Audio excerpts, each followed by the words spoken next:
दोस्तों, आज की कहानी है बहू तुम्हारे मायके वालों को बोल देना उपहार थोड़े भारी लाए, सस्ते नहीं। दोस्तों, कहानी शुरू करने से पहले अगर आपने हमारे चैनल को सब्सक्राइब नहीं किया है तो सब्सक्राइब कर लीजिए ताकि आपके पास पहुंचे हर नया वीडियो। शीतल की शादी जान पहचान द्वारा एक बड़े घर में हुई थी।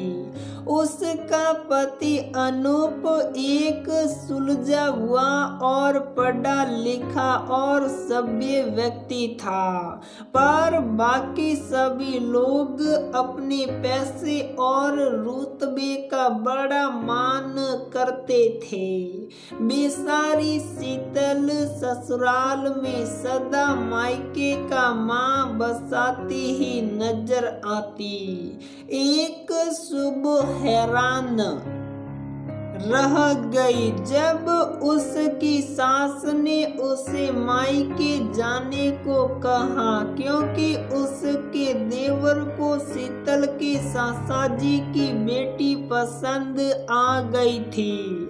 शीतल की सासू माँ उसे समझते हुए कहने लगी कि बहुत, अब तुम एक अमीर घर की बहू हो तो रिश्ते की बात जरा ठीक से करना, क्योंकि तुम्हारे देवर को तुम्हारे सासा जी की बेटी कुछ ज्यादा ही पसंद आ गई है। हम किसी से कुछ लेने की कोई भी इच्छा नहीं रखते हैं, पर हाँ, बारात का स्वागत और उपहार जरा अच्छे ले, हमारे यहाँ सस्ते को कोई भी हाथ नहीं लगाता। शीतल सोचती जा रही थी कि घर जाकर क्या और कैसे कहेगी। जैसे ही घर पहुंची तो उसके पापा और सासा जी उसका चेहरा देखकर ही समझ गए कि बात कुछ नाजुक है। शीतल ने सबको घर की लॉबी में इकट्ठा किया और अपनी सास की इच्छा ज्यों की त्यों बता दी। उसके पिता गंभीर हो गए और शीतल से पूछ कि उसकी क्या राय है। शीतल ने कहा, पापा आप चाहे कुछ भी कहे, पर आप जानते हैं कि मैं हर पल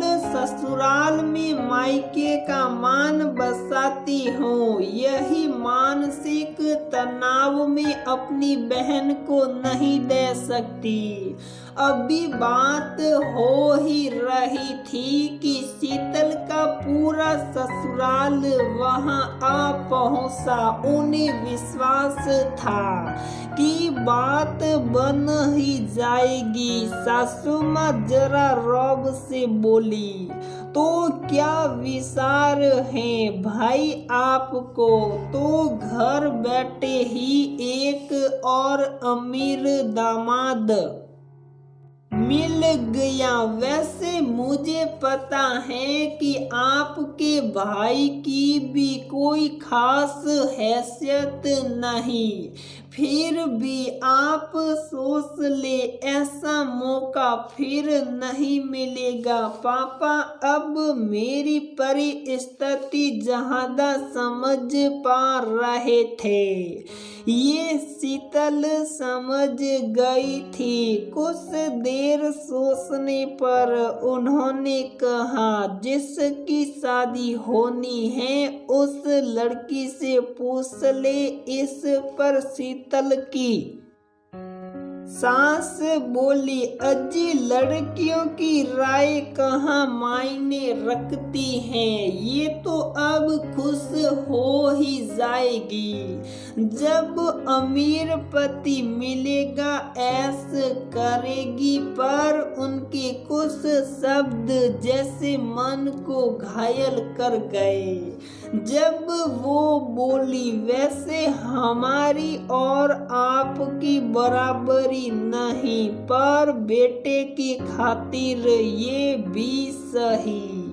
इस बात पर शीतल के पिता जी बोले, सही कह रही हैं आप, हमारी कोई बराबरी नहीं, क्योंकि आप धन के धनी हैं और हम संस्कारों के धनी। हम भी कम नहीं, हमारे यहाँ बेटियों की राय भी उतनी ही जरूरी है जितनी कि बेटों की। शीतल पर परिस्थिति का सामना कर सकती हैं, क्योंकि वो एक समझदार लड़की हैं, पर हमारी छोटी बेटी शायद ये न कर पाए। इसलिए जब कोई बराबरी नहीं और इतना अंतर हो सोच में, तो रिश्ता मुश्किल हो जाता है।